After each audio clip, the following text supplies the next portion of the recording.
Hi, this is Jeff with FrostyGarden.com, and today we're going to be talking about the varieties of plants that we grow. We often get asked about the various varieties of vegetables that we grow in our extreme cold climate. And honestly, we think it would be kind of boring to go through our entire seed collection one by one and talk about all those various varieties. And so we've come up with a way that we think we can tackle this topic and make it interesting. In order to keep this video moving, what we're going to do is we're going to pick 10 different classic vegetables and we're going to touch on those. We're going to assess those particular varieties and how important it is to select the correct varieties in an extreme cold climate. And we're also going to talk about why we use certain varieties and give you a little insight into that. And we hope that that's a good starting point for this topic. For the purposes of this video, we're going to assume that you are also growing in an extreme northern climate or other very cold area, typically with a season that might be somewhere between 90 and 120 days. The truth is when you're growing at lower latitudes and in warmer areas, variety selection is not nearly as important as it is in very short season growing seasons. The first thing that we want to mention is that the overwhelming majority of various vegetables that you might want to grow, variety selection doesn't really matter. A lot of things will grow successfully regardless of the variety that you try to grow. But one thing I do also want to mention is that we spend a lot of time studying our seed catalogs, and we're looking for specific growing traits with those things that do have a little bit more challenge surrounding them, and we're going to talk about that as well. An important thing to know is that as a general rule of thumb, all of your cold hardy and cold loving vegetables are going to grow successfully in extreme northern gardens, regardless of the variety selection that you choose. It's not until you approach warm loving plants like tomatoes and peppers where variety selection becomes of greater importance. If you need a little primer on what that means and what we're talking about in the temperature tolerance of plants, we do have an excellent video that covers that topic in depth. There are variety lists out there, and they're typically published by the local community extension service. One of the reasons that we don't publish a variety list of the types of plants that we grow is that we think it would discourage experimentation and also would work to create a homogeneous growing culture, and we don't necessarily want to see that. The other reality is that it gives the impression that those are the only kinds of varieties that would grow successfully in your extreme northern cold climate. And that isn't true. There's a lot of room for experimentation, there's a lot of types of varieties that will grow, and a variety list would just narrow down the options and the choices that the gardener might want to choose. When we do our variety selection, one of the most important things that we focus on is growing characteristics. And of those, the most important growing characteristic is the maturity time. So that's the amount of time that from when you transplant to the time that you can expect a matured, fully ripened fruit or vegetable, whatever it is that you're growing. And the obvious truth is that, for example, you can't grow a 160-day plant in a 110 growing day season. You just don't have enough time. As we mentioned earlier, we also spend a lot of time perusing our seed catalogs. And oftentimes when we see a note that says that it prefers a cooler climate, that's a surefire sign that that's a variety that we might want to try. In addition, sometimes we just try things and we don't know if it's going to work, and we just take the chance and grow a couple of them and see how it does. If it doesn't work, we just don't grow them again. As we often do, we have an accompanying article down in the video description that you can check out if you're left wanting for more. And we're also going to link some of our various growing guides as well that talk about very specific genetics that you might want to use in your garden. But otherwise, let's go ahead and get started with our 10 common vegetables. So the first one we're going to tackle is broccoli. And broccoli is a cold-hardy, cold-loving vegetable. It's a brassica and it does exceptionally well. Pretty much any variety that you use is going to do quite well. So why are we talking about it? Well, one of the things that we do in our gardens is we grow different season maturities of broccoli in order to extend our growing season. So we use a short season, a mid-season, and a long season broccoli variety in order to extend that harvest over time. And typically that correlates to 50-day maturity, 70-day maturity, and even 90-day maturity. One of the important things that we've found is that those long season broccolis, typically the 80 to 90 day broccolis, are exceptionally heat tolerant. With broccoli, one of the triggers for flowering is the summer heat. And so once we start getting a lot of summer heat, they are going to have a tendency to flower. And once they start flowering, they're going to flower very, very quickly. And in general, we've found that those long season broccoli are the most heat tolerant. And so if you're looking for a big harvest that you can preserve, a long season variety is an exceptional choice for you to use in your garden. The next one we're going to touch on is another cold-loving vegetable, cauliflower. For whatever reason, we've had a lot of problems with the various varieties of cauliflower that we've grown, and we've had problems everywhere from it not developing the cauliflower head all the way to flowering way too early in the season, again, because like broccoli, cauliflower uses heat as its trigger for flowering. And so we found that variety selection when it comes to cauliflower is exceptionally important.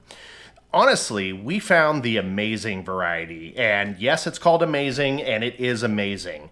And it has worked exceptionally well for us, and really once we found it, now that's really all we grow, because it works exceptionally well. Every plant we grow produces a head, and in general, it has excellent field tolerance, and so it's not going to be as subject to flowering once the summer heat kicks in. We've had exceptional luck with it, and so we generally recommend the amazing variety for a cauliflower choice. The next one we're going to talk about is Brussels sprouts. And Brussels sprouts are a very challenging plant to grow in extreme northern climates. And the reason is that a lot of Brussels sprouts varieties have an exceptionally long maturity time, oftentimes between 160 and 180 days. In lower latitudes, Brussels sprouts are commonly grown over the winter months, and obviously that doesn't work in extreme northern climates because we have negative temperatures outside and also very heavy snowfalls that would prevent that from happening. But they're exceptionally cold hardy. So what we're looking for with Brussels sprouts are maturity times that are typically between the 90 and 120 day range, and that fits within our growing season. And there are a number of varieties that fit that description. Beyond just variety selection when it comes to Brussels sprouts, a very important thing in extreme northern climates is plant manipulation. What we do is during the growing season, we actually trim off the bottom levels of leaves every few weeks. And then right about a month to our first frost, we top the plant. So we cut off the growing tip. And what this does is it arrests the growing process and kind of forces the plant to mature those Brussels sprouts since there's nothing else for it to do. So that's a really important technique to use when growing Brussels sprouts, and it's independent of that actual variety selection. One of the next plants we're going to talk about might actually surprise you, and that's artichokes. We can very successfully grow artichokes in our extreme northern climate, and thanks in due to our cold climate. But when it comes to artichokes, most of them are grown as perennials, and in lower latitudes that's entirely possible, but not in extreme northern gardens. So variety selection is of exceptional importance, and really there's only two varieties that are going to produce as annuals, and that's Imperial Star and Green Globe.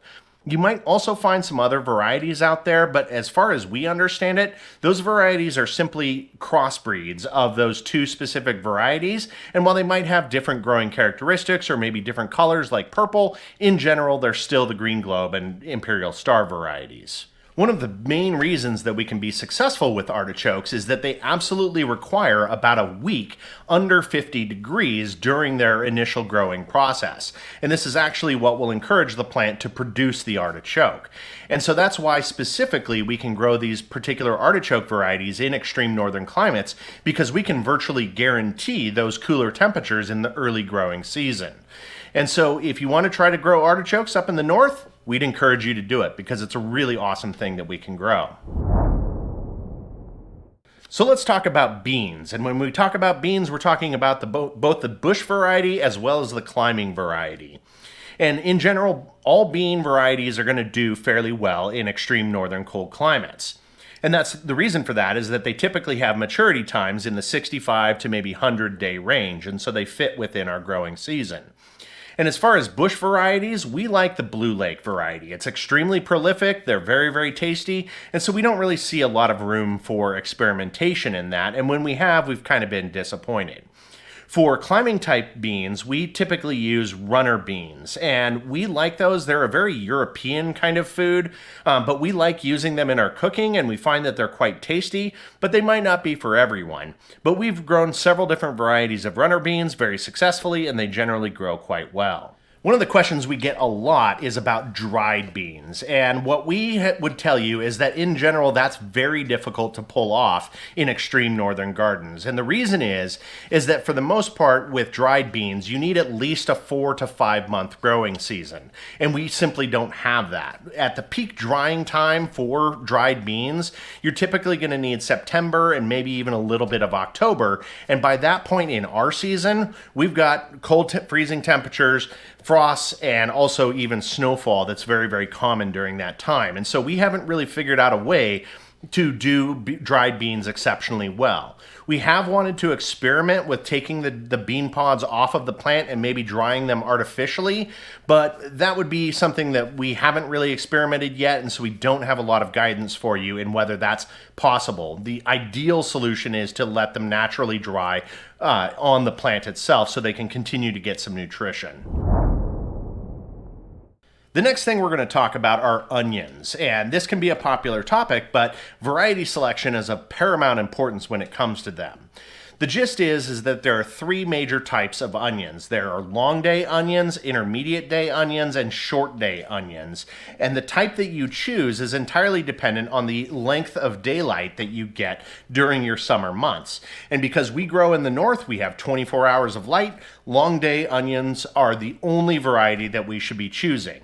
If you're growing at lower latitudes, intermediate varieties might be used in, say, like the northern US or the northern portion of the US, whereas short day varieties are going to be used in places like Texas, Louisiana, places in the south. And we're not talking south like Chile, right? So that's it. The most important thing that you need to select with onions. And really, if you get a long day variety, all of them are going to grow successfully in an extreme northern climate. Some of the varieties that we've had success with when it comes to yellow and white onions are Patterson and Talon. We do change up our varieties quite a bit, and so it's not always those that we grow, and we do select different types with various growing seasons. In the red type, we have been using Red Mountain lately, and we enjoy that onion a lot. One of the really important things when it comes to onion is that they are an exceptionally long season grower. They typically take about 6 months to grow. And so we have to sow them in our gardens very, very early in the process, typically 12 weeks to last frost is when we sow them. And so they get a solid 3 months of growing in our indoor grow rooms, and then we transplant them outside, and they get another 3 months of growing outdoors. And it's really once we get them outdoors that they start to bulb out and become the onions that we want to harvest. Tomatoes. Pretty much every gardener's favorite, we're going to touch on them.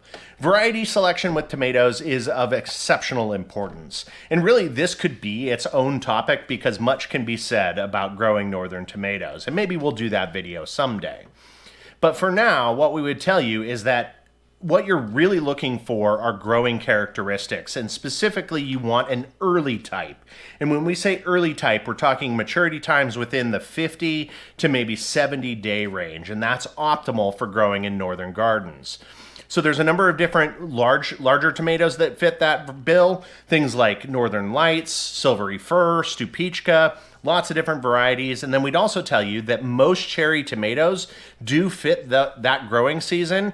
And so you can choose pretty much any type of cherry tomato. There might be some out there that we haven't tried that wouldn't do well, but they're going to have exceptionally long growing seasons, typically in the 110 plus day range, and those might not be a good choice for you. So one important thing to know about tomatoes is that maturity time is the time from transplant into your garden to generally your first ripe tomato. And so if you have maybe a 55-day tomato, it's roughly within 2 months that you're going to get that first ripe tomato.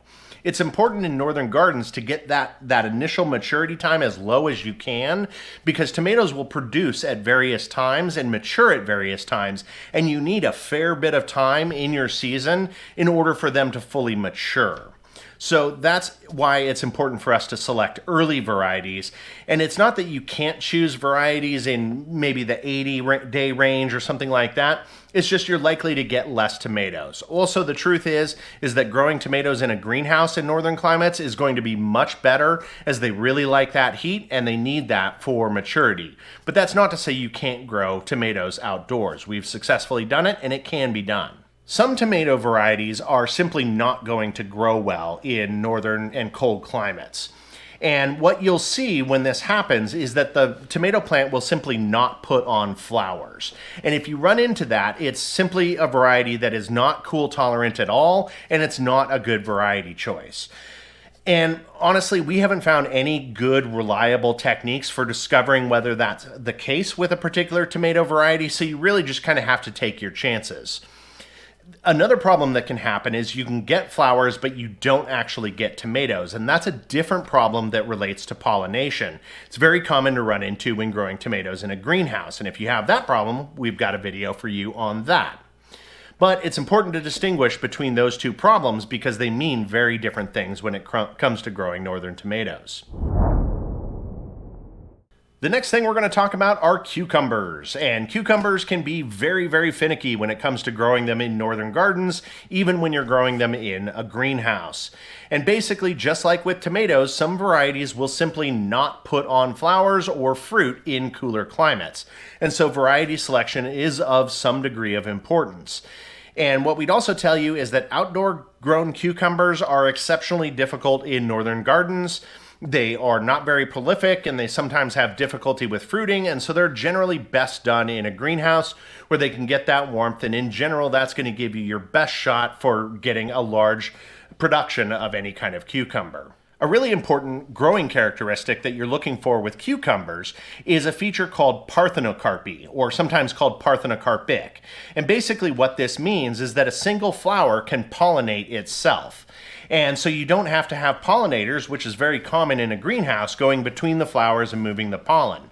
The opposite of this is called monoecious, and that's where you have male and female flowers, and the pollen needs to travel, typically by pollinators, between those flowers. So if you can find parthenocarpic seeds, that's a good bet for greenhouse growing. Another great growing characteristic is called gynaeceous. And gynaeceous basically means that the plant will only produce female flowers. And a lot of gynaeceous plants are also parthenocarpic. So you can get a much heavier load of production. And while it's rare to find gynaeceous cucumber seeds, they can be found. We like a variety called Mini Munch, and it's both parthenocarpic and gynaeceous. Some of the cucumber varieties that we do like are Mini Munch, Mini Me, and Manny. And we've had great success with those all in our northern gardens. We grow them in the greenhouse and we get fairly good production out of them. One thing that we would tell you is when we're shopping for cucumber seeds, we specifically look for a comment that says that it does well in cooler climates, and that usually guides us in the right direction with variety selection when it comes to cucumbers. And if your cucumber variety doesn't say that it does well, maybe you just need to try it and find out if it does well, and if it doesn't, don't grow it again. So the next thing we're going to talk about is squash. And when it comes to squash, there's two major varieties that you can choose. Summer squash are going to produce prolifically over the summer, and they're typically best for fresh eating, and they don't necessarily preserve well over the winter months unless you do something like freeze them. When it comes to winter squash, those are the kinds of squash that you can harvest and cure and then store for very long periods of time, typically upwards of 6 months. And what we would tell you is that in general, we've had exceptional success with all summer squash varieties. Variety selection isn't super important. In some areas, you might run into a situation where you do need to give them a little bit of warmth, such as through a greenhouse or maybe a hoop house. And that's going to be in places that simply do not warm up, like coastal locations and things like that. It's important to know that all squash are usually monoecious, and so you do need to pollinate them by hand and transfer pollen from the male flower to the female flower. There are a few parthenocarpic varieties of summer squash, but they're a little bit harder to find, and oftentimes that growing characteristic isn't super reliable in squash. When it comes to winter squash, we've found a lot more variability in whether things are going to grow particularly well or not. And what's been strange about it is that there's really no singular characteristic. It really doesn't matter the zone of the origin of that particular squash variety, the size of it, even the growth maturity. It is still important to get maturity times that are in your growing season. But it's been really strange because it really comes down to some varieties simply do well and some varieties simply don't do as well. And so we are very aggressive in our variety selection when it comes to winter squash. And if something doesn't perform well for us over a couple of different seasons, we simply stop growing it. If you're looking for a few winter squash varieties to experiment with, we've had exceptional success with Gallo d'Acigne, and these are a very large pumpkin variety squash. They're extremely tasty and they grow very prolifically in our northern gardens. You can also experiment with Delicata, and we found that Thelma Sanders acorn squash is also a good choice for northern gardens. So that gives you a little starting point to begin with, but otherwise, we honestly recommend experimenting heavily with winter squash, as there is a lot of variety specificity with them, and there's really no good way for us to determine this will do well or that will do well. And we're going to close out this topic with our favorite vegetable, peppers. And peppers can be really finicky when you grow them in northern climates, and that's because they have a very wide variety of growing maturity times. You can find peppers that mature in 50 days and peppers that mature in 200 days. And obviously you need to seek varieties that will fit within your growing season. Fortunately, there are a lot of pepper varieties that will work in extreme northern climates, and we've done a lot of different experimentation to discover what those varieties are. When it comes to generally hot peppers, we've had great success with your early jalapenos, Anaheim, poblanos, things like serrano. Some of your most basic pepper varieties do exceptionally well in extreme northern gardens. When it comes to sweet type peppers, we've not had very good success when it comes to bell peppers. And the reason is that our plants just don't get big enough. And so the production of those bell peppers is typically limited to maybe 2 or maybe 3 peppers, and oftentimes they don't fully ripen. We have had really good success with smaller sweet pepper varieties. So there's a few varieties like Lunchbox, Shishito, and several others, typically mini bell varieties, that have performed exceptionally well for us and will mature in our short season.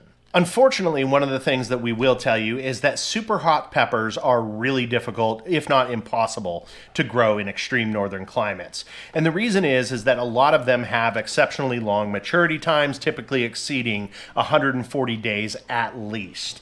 And they also really need a nice hot period in order to do that maturation, which is oftentimes challenging towards the end of our growing season in the far north. And what we would tell you is that a lot of growers do have success by growing their super hot peppers outdoors during the summer, and then they bring them indoors and use artificial light in order to create the warmth and the light necessary in order to finish out that super hot pepper and get the maturation times that you actually need with them. It is disappointing that these are out of reach for us, but if you're looking for a way to do those super hot peppers, that's a route we would send you down. Well, hopefully this video has given you a little bit of insight in how we do genetic and variety selection when it comes to our northern garden. As always, if you have any questions or comments, do go ahead and put those down below and we will try to get back to you on them.